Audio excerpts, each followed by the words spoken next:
In this video we will take a look at every darce choke that Tony Ferguson hit in his 12-fight win streak. Due to the UFC's copyright we will to this frame by frame. This also helps in highlighting the key details behind every darce submission broken down in this video. So let us start out. Back at UFC 166 when Tony fought Mike Rio, he started his 12-fight win streak with the first darce choke that we will cover on this list. After taking a bad shot from too far away, Tony sprawled his Mike out and started to lock up the darce choke. Mike did not address the growing submission threat that Tony created.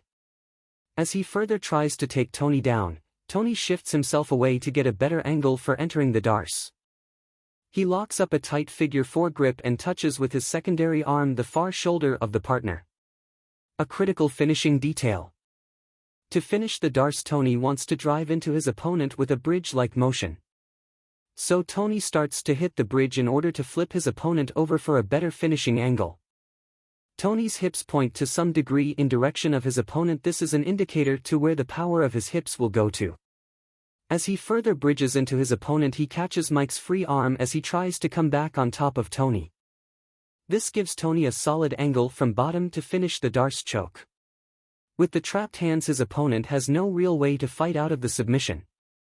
Now let us switch to the year 2015 and check out Tony's iconic darce choke from his fight with Edson Barboza. During one of the wild exchanges in the fight, Tony hit a cross snap on Edson. This means that he snaps the head of his opponent into his other hand. In order to get Edson down, Tony hit a cross-step motion to increase the momentum of the snap. Down on the canvas, Tony immediately locked in the darce, which is way easier on a guy that builds a base to get back up to his feet. Once the darce is locked in, Tony put Edson down on his back. Tony's style of finishing usually works with him sitting into his opponent in order to put as much force as possible into the submission. Edson tried to push Tony away, but that was to no avail. In our last one, Tony snatched Ono Lando's neck when he brought his head down to evade a punch. Tony initially went for a low elbow guillotine.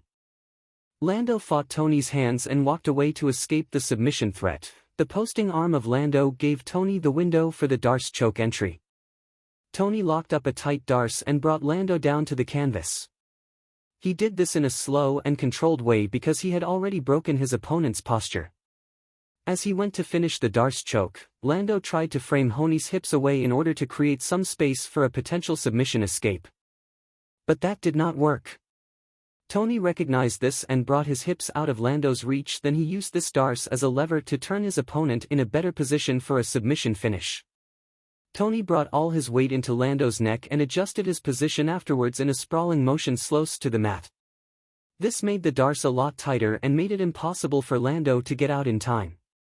And this led ultimately to the end of the fight. So thanks for watching. I hope you liked the breakdown.